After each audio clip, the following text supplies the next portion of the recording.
Hi, this is Jacob with MarketingPlayBook.co, and in this video we're going to be covering adding in the site link extension, which is really easy to do. So we're going to go ahead and click on the site link extension. We're going to hit the plus extension button, and again I am under my campaign Dental Denver, or Denver Dental. I'm under the extensions tab. We're viewing the site link extensions, and right here we're going to see that I already created a few extensions for this particular website, and I'll go ahead and add two over, and we'll create a new one just so you can see how it is. So I'm going to go ahead and create a new link.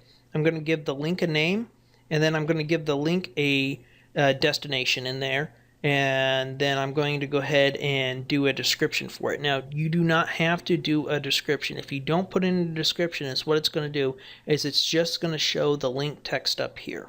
And this would be an example of somebody who did not put in the description. Now, AdWords themselves may not show the description. So, do you want to do it? Do you not want to do it? I recommend doing it. That way it's there for when they do show it, because it gives a full explanation of the service.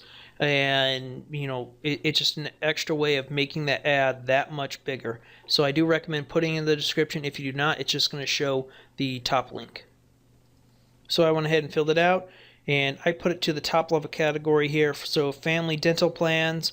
We have linking to my family dental plans site. Now, granted, this is on Denver Dental, but in order for me to launch this campaign, I have to have a real website.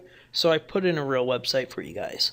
Now, you could click this button, so it's going to be mobile preference. So on mobile devices, it's preferred that this ad shows. Now, that doesn't mean it won't show on desktops. Really, honestly, I recommend that you exclude mobile traffic and you just do a call-only campaign for mobile traffic anyways. So if you want to do that, you can just for mobile. I would leave this box unchecked and not really worry about it. So I have the family plan set up.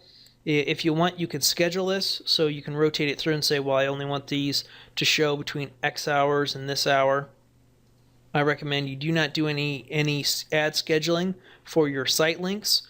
Basically, this is usually best used for if you have a specialty coupon. So it's a special, you're only running it for X period of time.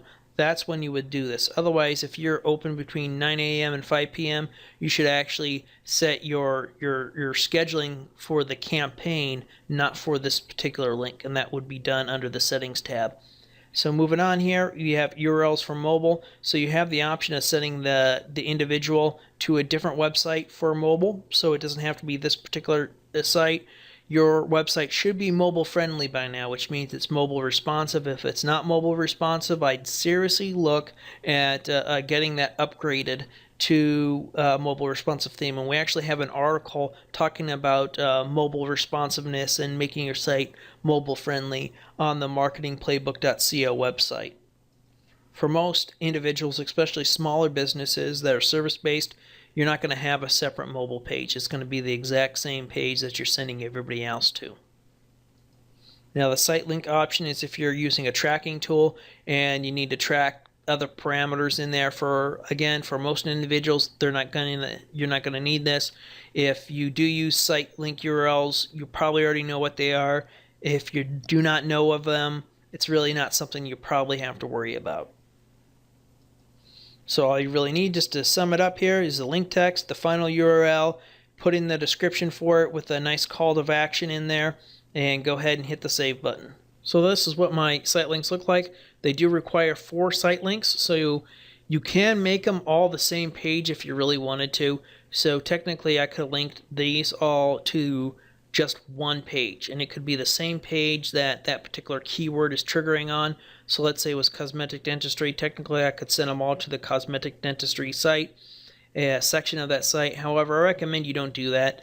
And site links work best, I have found, on campaigns where people are searching more generic terms. So if somebody's searching Denver Dental, then I can say, well, in this case, it'd be dental plans, right? I can send them to individual dental plans, senior dental plans, family dental plans, speak with a live agent. So it works a lot better when you give a clear defined goal for broader keywords. And I would use this for my entire campaign.